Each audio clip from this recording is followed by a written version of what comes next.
Nous allons suivre le visiteur aujourd'hui. Lucie. J'ai fait la connaissance de Lucie au jardin du Luxembourg par un bel après-midi d'été.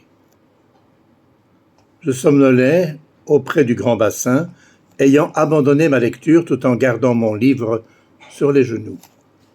C'est en plongeant dans le sommeil que le livre s'échappa de mes mains et que je fus rappelé à l'ordre par la voix d'une charmante dame qui me tendait le livre que j'avais laissé choir.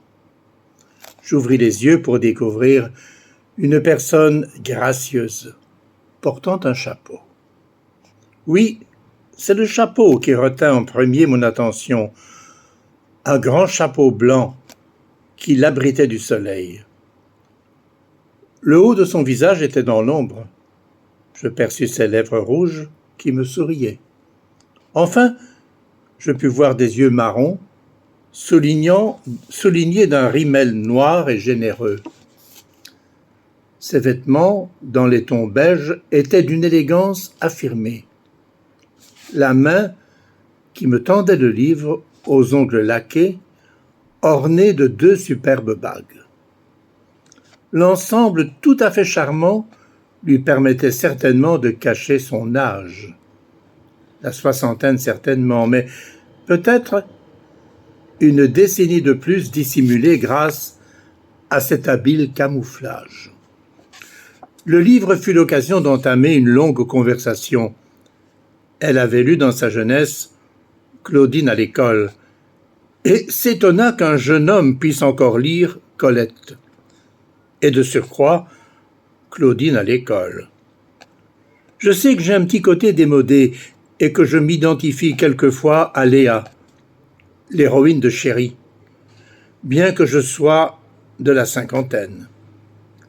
C'est ainsi qu'une conversation s'établit entre Lucie et moi, si bien que nous avons quitté le jardin à la tombée de la nuit.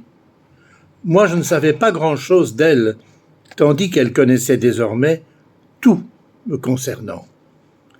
Comme nous étions samedi, de la même façon que l'on peut le proposer à un ami de longue date, elle m'invita à passer le lendemain chez elle, boulevard Beaumarchais, prendre le thé.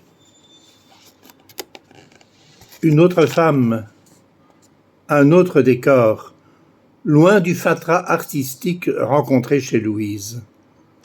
L'appartement de Lucie était sobre et meublé dans le style des années 30. Du fonctionnel de luxe lui créait un décor parfait, soulignant et rappelant la jolie femme qu'elle fut dans sa jeunesse, dont elle a gardé le chic. Je poursuis par Lucie, Hélène et moi. Dois-je parler de cérémonie du thé ou plus simplement d'une rencontre sensible et annoncée? En acceptant l'invitation de Lucie, je compris qu'elle représentait aussi un engagement. Il m'était impensable d'imaginer que son invitation était le pur fruit du hasard. Derrière le grand chapeau de Lucie se dissimulaient de bonnes raisons qui ne pouvaient trouver vivre que ma présence près d'elle. Naïvement, je comptais lui offrir mes services, me disant que la place serait certainement bonne et qu'y faire le ménage ne devait pas être une sinécure. J'imaginais aussi que la rétribution ne serait pas minimaliste.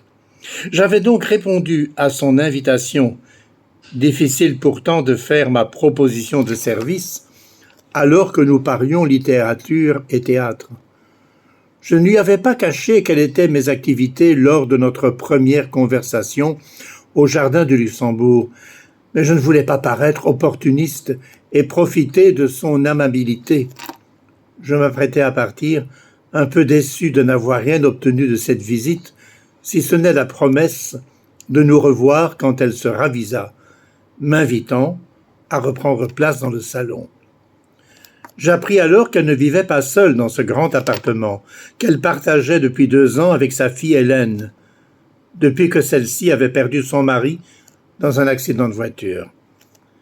Hélène, qui l'accompagnait, s'en était sortie avec un important traumatisme, dont elle gardait dont elle gardait comme séquelle une certaine forme d'amnésie.